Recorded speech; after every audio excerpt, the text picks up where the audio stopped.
Halo semuanya, kali ini kita bakalan bahas apa yang terjadi kalau Zero melawan Trigger. Siapa yang lebih unggul kalau mereka bertarung serius ya? Sebenarnya ini pertanyaan yang muncul setelah nonton Ultraman Taiga episode 23. Di situ jadi satu-satunya momen di mana Zero melawan Trigger walaupun cuma bentar doang. Nah, kalau Belial bisa beberapa kali dikalahin Zero, gimana jadinya kalau yang dilawan Zero itu Trigger? Cuman karena ini kita ngebandingin dua karakter, masalah plot cerita gak akan dimasukin guys. Karena sering ada yang komen kayak, ini kan film Ultraman A yang menang ya si A lah, atau wajarlah Trigger kalah, ini kan seriesnya Decker. Ya kalau penulis ceritanya mau, Ultraman Boy pun bisa lebih kuat dari Noah. Jadi langsung aja. Pertama skenarionya adalah yang dilawan Zero itu Trigger early style atau bentuk asli Trigger sebelum menyerap Grimdo. Ya kita tahu kalau awalnya Trigger itu gak kuat-kuat amat ya. Dia salah satu Ultraman biru yang biasanya gak dikhususkan untuk bertarung, lebih ke ilmuwan. Dan kalau yang dilawan Zero Trigger versi ini, jelas Zero jauh lebih unggul.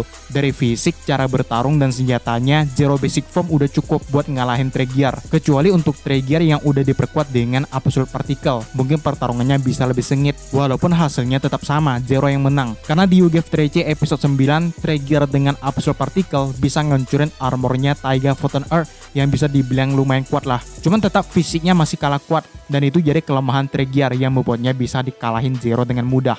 Kedua, skenarionya adalah Zero melawan Trigger yang udah menyerap Grimdo. Ini adalah Trigger yang kita kenal, di mana dia sudah mengatasi kelemahannya dengan menyegel Grimdo ke tubuhnya sendiri. Mirip kayak Naruto yang punya Kurama lah. Dan karena Grimdo yang sangat kuat, Trigger bisa menggunakan kekuatannya. Hasilnya bisa kita lihat gimana kuatnya dan susahnya untuk ngalahin Trigger di form ini. Zero sempat melawannya di Taiga episode 23 ya. Dari situ Trigger sama sekali gak kewalahan.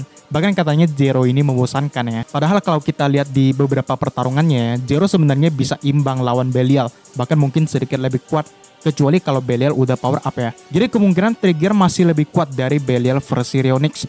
Dan kalau Trigger serius, Zero bisa dibuat kewalahan atau mungkin dikalahkan ya. Serangan Zero itu mungkin gak cukup buat ngalahin Trigger. Trigger bahkan bisa selamat dari Wrecking Nova-nya Jet Ultimate Final. Ya udah jelas itu kuat banget kan. Dan karena itu Zero harusnya pakai form lain. Paling nggak Zero Beyond atau kalau perlu Ultimate Shining-nya adalah form terkuatnya. Zero Beyond harusnya bisa ngasih perlawanan sih. Karena form ini ngasih Zero visi yang lebih kuat tapi gerakannya malah ditingkatin. Cuman gak bisa dipastiin ya apakah cukup untuk ngalahin Trigger. Harusnya sih enggak. Karena Jet Ultimate Final aja gak cukup. Pertarungannya bakal jadi sengit banget kalau Zero make Ultimate Shining buat ngelawan Trigger. Kalau dibikin khusus pertarungan mereka ya, Zero dengan Ultra Instinct-nya udah OP banget ngelawan Trigger yang susah banget dikalahin. Dan masalahnya adalah kalau Trigger diserang pakai serangan terkuat pun urusan lain muncul guys. Ini lanjut ke skenario ketiga yaitu Zero ngelawan Grimdo. Ini adalah momen di mana segel di tubuh Trigger udah rusak dan setengah dari Grimdo keluar. Jadi setengah lagi masih di tubuhnya Trigger. Dan kalau Trigger biarin Grimdo nyerap tubuhnya, yang ngendaliin bukan Trigger lagi, tapi Grimdo yang udah bebas. Walaupun kesadarannya Trigger masih sisa dikit ya. Dan jelas Grimdo udah jauh lebih kuat. Bahkan semua serangannya di hujan itu gak ada apa-apanya. Dan karena itu jelas Zero pun gak akan bisa menang ya. Bahkan untuk form terkuatnya, Grimdo mungkin hanya bisa dikalahin Ultraman level Gold Ultra atau paling nggak Super Ultra lah.